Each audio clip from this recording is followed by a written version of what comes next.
LPL is a research laboratory in its true identity with the university. We do fundamental research in the order of liquid propulsion and corresponding technologies. We're completely student run. So we have a group of both undergraduate and graduate students, and we get to, go on Hotfire every semester. LPL aims to replicate basically, I would say, the startup lifestyle where you're doing this sort of rapid development process. There's a lot of late nights and spitballing of ideas, trying stuff out, seeing if it works. If it doesn't, go back, do it again, do it slightly different until it works. We're getting better, we're improving, and that's the trajectory that we see in industry. In the past, we've been known for doing static fires and a lot of hot fires, which basically means we don't fly stuff. But we're going to try and change that in the upcoming year, and Nomad is the engine that's looking to do that.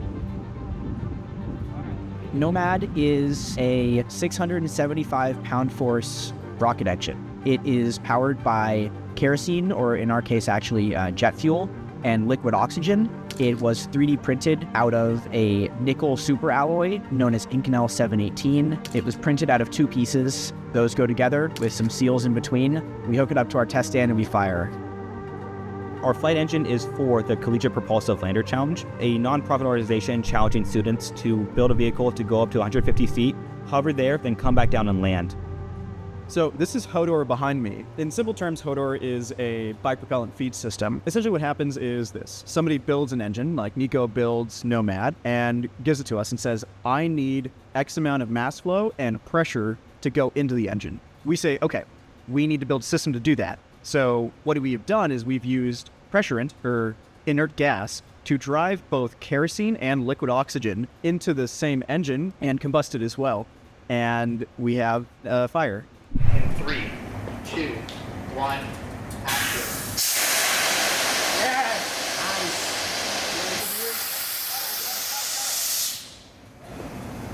Nice. Good?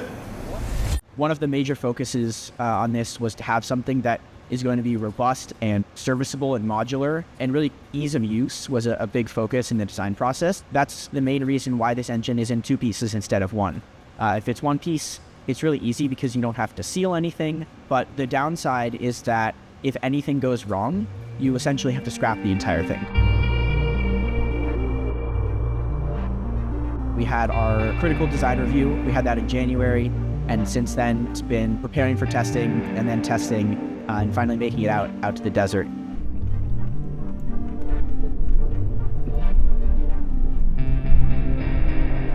As I was driving to the desert on Friday, a lot of what was going through my mind was, is this going to work? You always think, what if there's something I'm missing? You know where and when things might fail. And if things do go wrong, you're thinking about how to fix them on the way there.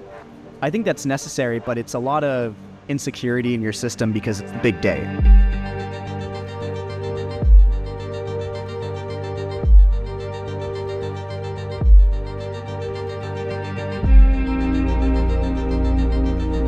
We hit the dirt road and it got really real. Just knowing that this piece of metal came from our brains, entered CAD, got 3D printed in metal, and then is now a day away from hot firing.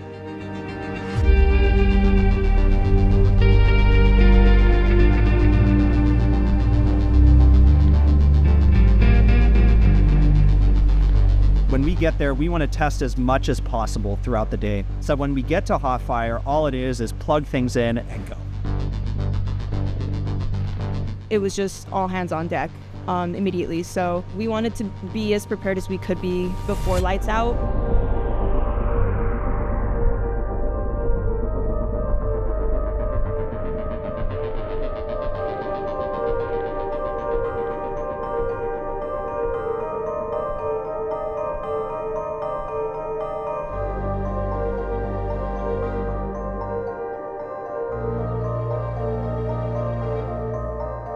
We actually went to bed right around 1 a.m. with our wake-up time being 6 a.m. So that gave us not the most optimal sleep, but enough for us to, close the eyes, get some rest, and come back tomorrow and attack the day.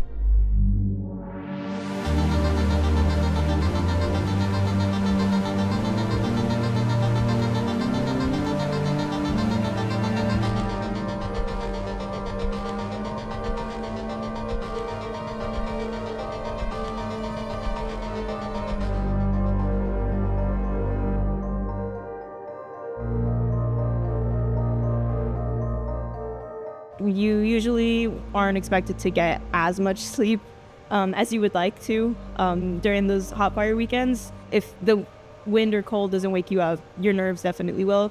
We were on a time crunch, and fitting in as much time as we could to get as much set up and finished as we could required us to just have as many people awake with hands on deck as possible. I think the adrenaline was pumping for everyone. It's a new engine. It was a newer, upgraded test stand. So there was a lot of work that needed to get done, and there weren't a lot of people who knew exactly what needed to be done.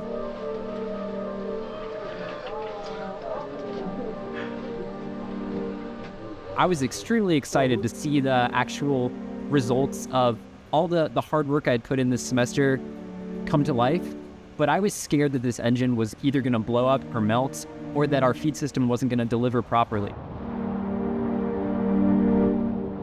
I worked really hard on the system, but a big part of me was also thinking, what if something completely out of your control goes wrong?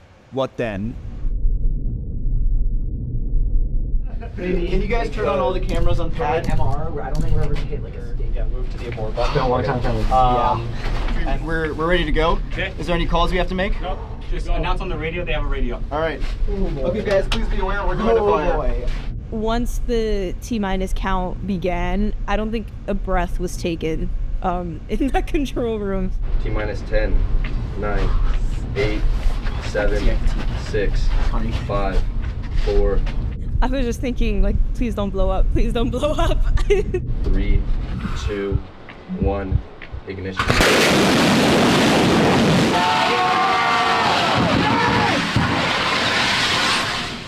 That was interesting. Can we open purge? SVO05 and SVO. The engine didn't blow up, which was great. And the fact that it went off correctly was a huge relief.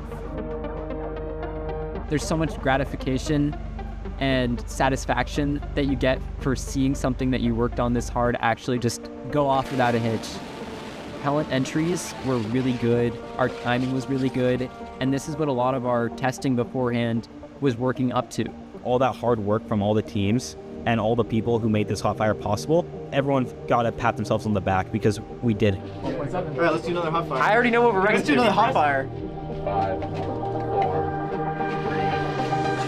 3, 2, 1, ignition.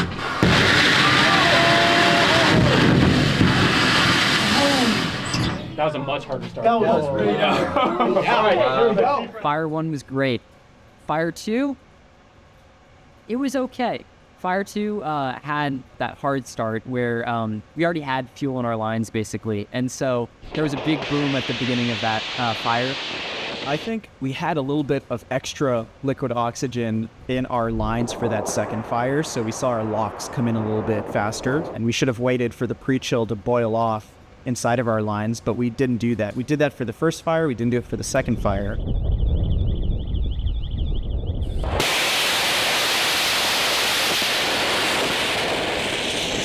We decided just to adjust our kerosene to be a little bit faster and ran that for the third fire. And I think the third fire was the best. Third fire looked great physically and in the data.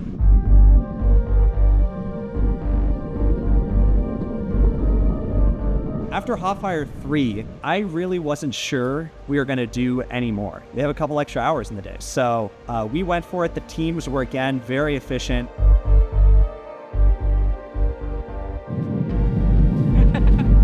Time to lock in. Alright, we're filling, so can I get a bunker call?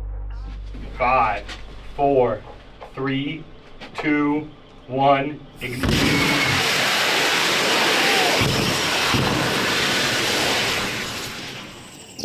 Our fourth hot fire wasn't great. This isn't because the engine didn't ignite. The engine actually lit and we were firing, but we were getting really low thrust, so we just weren't getting the fuel we needed to operate normally. That was not good. No, that was not. One of our nitrogen bottles was not up to pressure. It was maybe not cracked fully open. And that small step cost us data for one fire, which is, I would say, a bigger deal if that was our first fire of the day, but it was our fourth fire of the day, and we've pretty much qualified the engine pretty well.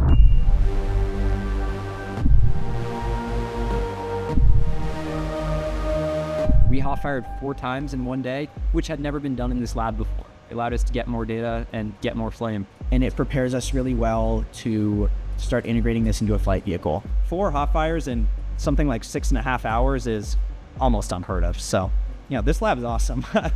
Watching a team of 20 from all over the world come together and work with this one mission being the forefront of their entire existence for the 6-7 straight hours, it's just inspiring. And what I want to do is just sustain that. What is LPL? Why do we care so much? What motivates us to test at 4 a.m., right? What motivates us to skip a class to go do a hot fire? What motivates us to spend every waking minute to give to this lab when you're not getting paid? You're just doing it for the experience. You're doing it for the love of LPL and the love of collegiate rocketry. Who knows what the future can hold, but all I know is every year we're able to make massive strides towards our goals and our ambitions. And so what I want to pass on is not only the hardware, but also that legacy.